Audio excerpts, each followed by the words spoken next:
দুইটি গুনাহ এমন আছে যে দুইটি গুনাহ আল্লাহ তাআলা কখনো মাফ করবেন না।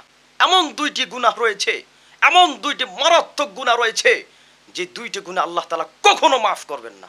সাবধান ভাইয়ের আমার, আল্লাহ তাআলা, আপনি নামাজ পড়েছেন না, রোজা রাখছেন না, আল্লাহ চাইলে মাফ করতে পারে। আপনি রোজা রাখেন নাই, চাইলে মাফ করতে পারে। নামাজ পড়েন নাই, চাইলে মাফ করতে পারে। আপনি যে কোনো একটা অপরাধ অন্যায় করেছেন, চাইলে মাফ করতে পারে। কিন্তু দুইটা গুনাহ আল্লাহ তাআলা কখনো মাফ করবেন না। ভাইয়ের আমার সাবধান, দুইটি গুনাহ। কয়টি গুনাহ ভাই? দুইটি গুনাহ আল্লাহ তাআলা কখনো মাফ করবেন না। ভাইয়ের আমার, এক নম্বর গুনাহ হলো শিরিকের গুনাহ। এক নম্বর হলো শিরিকের গুনাহ। যারা আল্লাহর সঙ্গে শিরিক করবে, শরিকদার, অংশীদারত্ব করবে, যারা আল্লাহর সঙ্গে শিরিক করবে, তাদেরকে আল্লাহ কখনো মাফ করবেন না। সাবধান ভাইয়ের আমার, আল্লাহ সব গুনাহ মাফ করলে করতে পারে, কিন্তু শিরিকের গুনাহ মাফ করবেন না।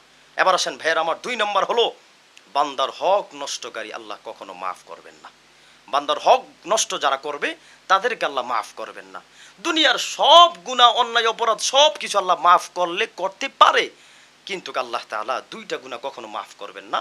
এক নম্বর হলো শিরিকের গুনাহ, দুই নম্বর হলো বান্দার হক নষ্ট করলে আল্লাহ ওই গুনাহ মাফ করবেন না। আল্লাহ আমাদের সবাইকে এই দুইটা গুনাহ থেকে হেফাজতে থাকবার তৌফিক দান করেন। আমিন।